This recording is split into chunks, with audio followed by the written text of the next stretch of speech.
दोबारा नहीं लेना चाहिए।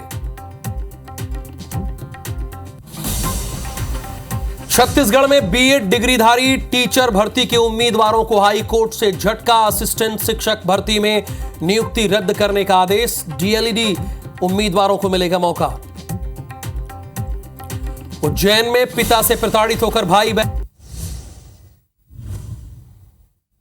प्रायोजक हैं राजयोग पेन। खुशियां आपकी, रंग हमारे।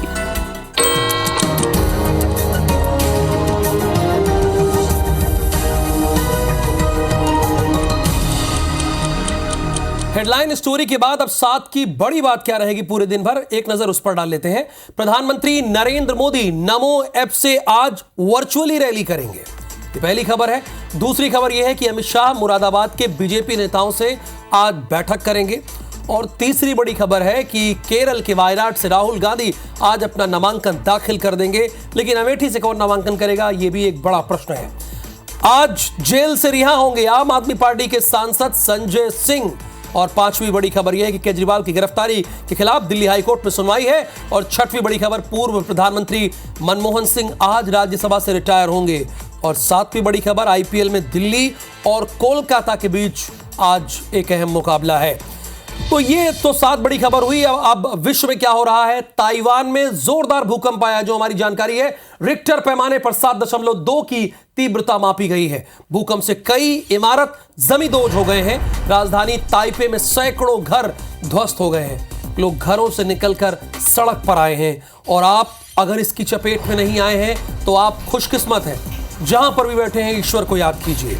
तटीय इलाकों में सुनामी का अलर्ट जारी कर दिया गया है। भूकंप से कई इमारत जमींदोज हो गई है। भूकंप से तबाही ये ताइवान में है।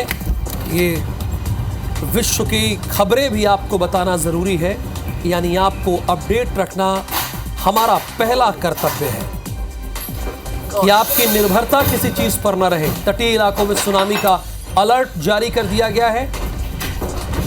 रिक्टर पैमाने पर 7.2 की तीव्रता मापी गई है, यानी ये बहुत ज्यादा होती है।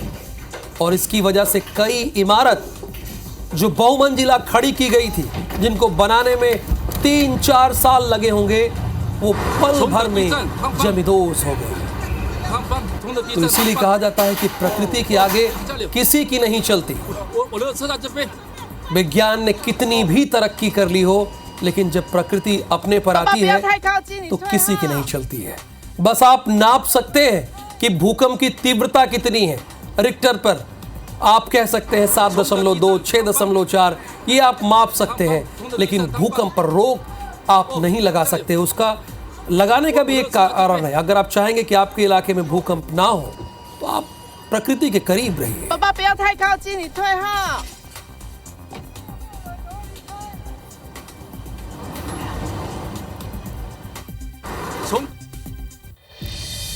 देश के प्रधानमंत्री नरेंद्र मोदी आज नमो रैली करेंगे। अब आप सोच रहे होंगे नमो रैली क्या है। प्रधानमंत्री मोदी 10 लोकसभा सीटों पर नमो रैली को संबोधित करेंगे। यानी पीएम तो कहीं और होंगे, लेकिन वर्चुअल माध्यम से वहां उपस्थित होंगे। बूथ अध्यक्षों से भी उन्हें संवाद करना है। दोपहर 1 बजे संभल, बदायूं, बरेली, आंवला में संबोधित करना है। दोपहर 1 बजे एटा, हाथरस, आगरा में संबोधित करना है। और उसके बाद फतेहपुर सीकरी, फिरोजाबाद, मैनपुरी में वर्चुअल संबोधित करना है। प्रधानमंत्री उत्तराखंड की अल्मोड़ा संसदीय सीट में भी आज समर्थन रैली करेंगे। अल्मोड़ा के बीजेपी प्रत्याशी के समर्थन में रैली करेंगे। देखिए, जब आप कहीं पर नहीं पहुंच सकते और माध्यम है, वर्चुअल माध्यम है, तो आपको उसका इस्तेमाल करना चाहिए। और देश के प्रधानमंत्री इसीलिए आज उत्तर प्रदेश की कई लोकसभा सीटों पर वर्चुअली लोगों को संबोधित करेंगे और अपनी बात को वो रखेंगे। देखिए, वो फतेहपुर सीकरी, फिरोजाबाद, मैनपुरी अभी समाजवादी पार्टी के पास है। और इसके बाद पीएम अल्मोड़ा संसदीय सीट में भी समर्थन रैली करेंगे। अल्मोड़ा के बीजेपी प्रत्याशी के समर्थन में रैली करेंगे। और इसीलिए ये नमो रैली है। फतेहपुर सीकरी, फिरोजाबाद, मैनपुरी, इसके अतिरिक्त 10 लोकसभा सीटें और हैं, जहां पर देश के प्रधानमंत्री नरेंद्र मोदी आज वर्चुअली लोगों को संबोधित करने का काम करेंगे। वायनाड में राहुल गांधी का आज नॉमिनेशन है, यानी अपना वो नामांकन दाखिल करेंगे। राहुल गांधी आज अपना नामांकन दाखिल करेंगे और उसके बाद रोड शो करेंगे। वायनाड से दोबारा चुनाव लड़ रहे हैं राहुल गांधी। बीजेपी के प्रदेश अध्यक्ष के सुरेंद्रन से राहुल गांधी का सीधा मुकाबला है। वायनाड से सीपीआई ने एनी राजा को अपना प्रत्याशी बनाया है। राहुल गांधी पहले अमेठी से चुनाव लड़ा करते थे, लेकिन पिछली बार से उन्होंने वायनाड में अपना ठिकाना ढूंढ लिया है। उनका मुकाबला यहां पर भारतीय जनता पार्टी के प्रदेश अध्यक्ष से है और भारतीय जनता पार्टी केरल में खुद को स्थापित करना चाहती है।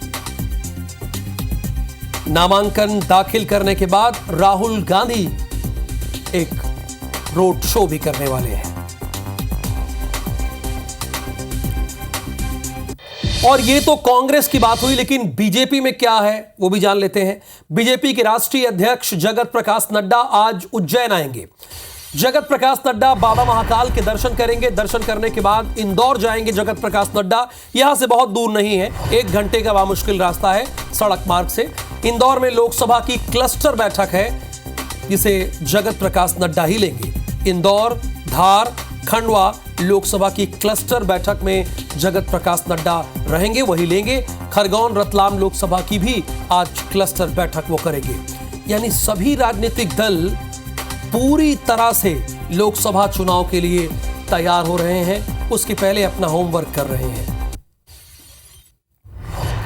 तो जगत प्रकाश नड्डा पहले महाकाल के दर्शन करेंगे और उसके पश्चात, यहां से बहुत दूरी नहीं है, 1 घंटे का रास्ता है, वो इंदौर जाएंगे, क्लस्टर बैठक लेंगे।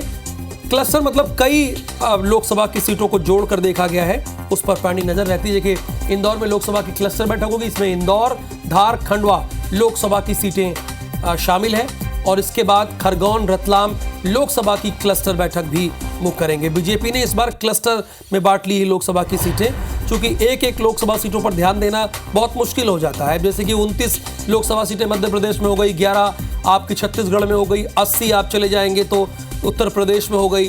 तो अब एक सीट पे थोड़ी नजर रखेंगे बड़े नेता, वो इसे क्लस्टर में बना लेते हैं, 3, 4, 5 में बांट लेते हैं इसको। मध्य प्रदेश के दौरे पर रहेंगे सीएम डॉक्टर मोहन यादव। हालांकि वो मध्य प्रदेश के मुख्यमंत्री हैं तो दौरे पे तो रहेंगे ही, रहना ही पड़ेगा। सीएम का जबलपुर, इंदौर, उज्जैन, पन्ना का दौरा है। देखिए, जबलपुर, इंदौर, उज्जैन, पन्ना का दौरा है। चूंकि उज्जैन में उन्हें जगत प्रकाश नड्डा के साथ रहना है, इंदौर में उन्हें जगत प्रकाश नड्डा के साथ रहना है। सुबह जबलपुर में आयोजित स्थानीय कार्यक्रम में भी उन्हें शामिल होना है। सुबह 9 बजे जबलपुर से जगत प्रकाश नड्डा के साथ इंदौर रवाना होंगे। सुबह 10:40 पर जगत प्रकाश नड्डा के साथ महाकालेश्वर मंदिर में पूजन अर्चन का कार्यक्रम रखा गया है। दोपहर 12 बजे पन्ना जाएंगे सीएम और पन्ना में बीजेपी के प्रदेश अध्यक्ष बीडी शर्मा की आज नामांकन है। यानी भारतीय जनता पार्टी के मध्य प्रदेश के स्टेट हेड बीडी शर्मा को भी आज अपना नामांकन करना है और दोपहर 1:10 पर पन्ना में जनसभा और रोड शो करेंगे सीएम डॉक्टर मोहन यादव। यानी बड़ा ही हैक्टिक शेड्यूल है और यह हैक्टिक शेड्यूल इन दिनों सभी नेताओं का है, चाहे पक्ष का हो या फिर विपक्ष का हो। सभी चाहते हैं कि वो इस बार जीते। अब वो तो जनता ही तय करेगी कि जीतेगा कौन। अब ये जान लेते हैं कि छत्तीसगढ़ में क्या स्थिति है।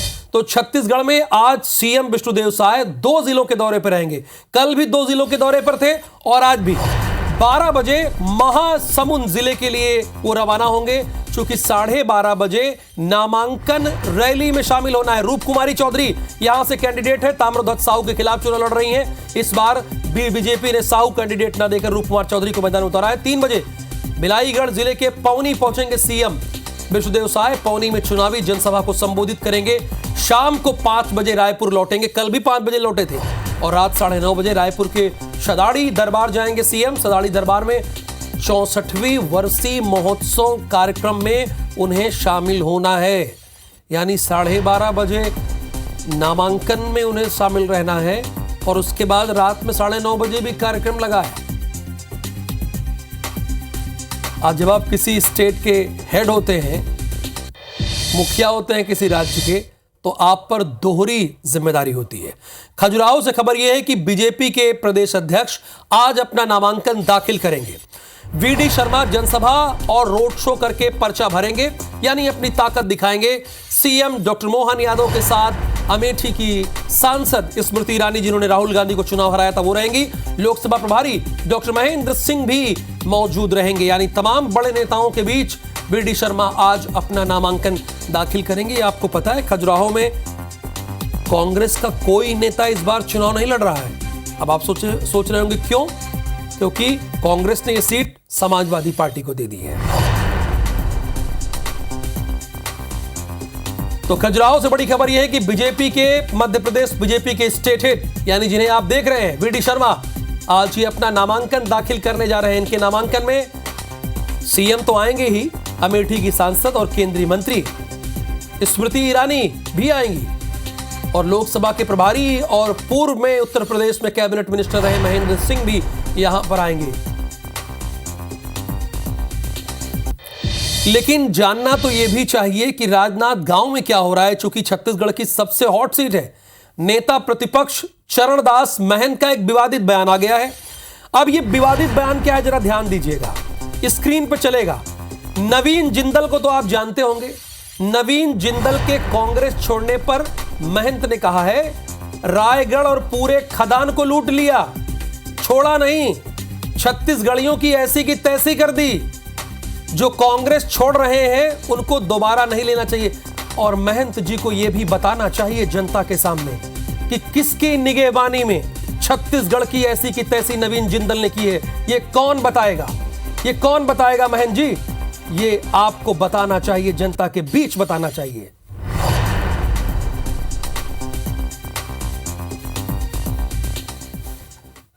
रमेश जिंदल पूरा रायगढ़ ल लूट लीस, तमनार ल लूट लीस, खदान ल लूट लीस, पूरा आगू के जेत का खदान है तेला खरीदारीस।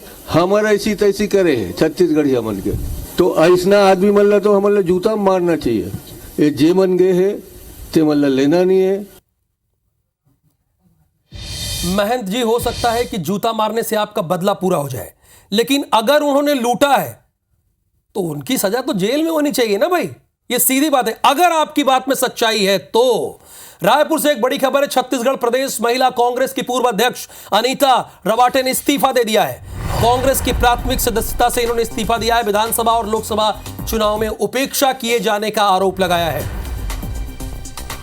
पार्टी के वरिष्ठ नेताओं पर आरोप लगाया है। देखिए, चुनाव का सीजन है और कई बार जो नेता होते हैं वो मौसम को भाप लेते हैं और लगता है कि यहां नहीं तो वहां, यहां नहीं भला तो वहां भला, और इसीलिए चुनाव में इधर उधर कई नेता होते हैं। बहरहाल, कांग्रेस में इन दिनों भगदड़ तो मची है, इससे इनकार नहीं किया जा सकता, क्योंकि उनके बड़े अहम नेता अब कांग्रेस धीरे धीरे छोड़ते जा रहे हैं। अब देखिए, छिंदवाड़ा में ही वहां के मेयर महापौर विक्रम आहाके, जो कि कमलनाथ के राइट लेफ्ट हैंड थे, उन्होंने छोड़ दिया, कांग्रेस पार्टी छोड़ दिया, बीजेपी ज्वाइन कर दिया। अब देखिए, अनीता रावटे, इन्होंने भी छोड़ दिया, कहा कि हमारी उपेक्षा हो रही है, हमें पार्टी में कोई पूछने वाला नहीं है।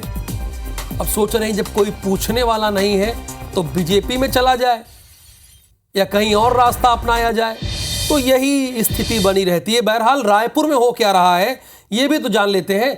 साय सरकार पर दीपक बैज ने हमला बोला है। पीसीसी चीफ दीपक बैज ने एक्स पर पोस्ट किया है कि 3 महीने में साय सरकार हाफने लगी है। गारंटी वाली सरकार कर्ज वाली सरकार बन गई है। फिर से 3,000 का कर्ज ले लिया। 3 महीनों में 16,000 का कर्ज इन्होंने ले लिया। फिर भी किसान, महिला, युवाओं को योजना का लाभ नहीं मिला। ये दीपक बैज कह रहे हैं कि जो गारंटी वाली सरकार थी वो तो कर्ज वाली सरकार हो गई, और किसान, महिला, युवाओं को योजना का लाभ नहीं मिल रहा है कर्ज लेने के बावजूद। ये दीपक बैज कह रहे हैं।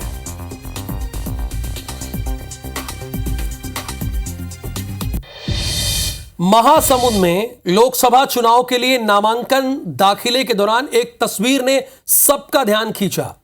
यह तस्वीर लोकतंत्र और राजनीति के लिए किसी मिसाल से कम नहीं है। देखना चाहिए आपको, राजनीति के लिए मिसाल से कम नहीं है। दरअसल कांग्रेस के प्रत्याशी ताम्रध्वज साहू रैली के साथ नामांकन दाखिल करने पहुंचे।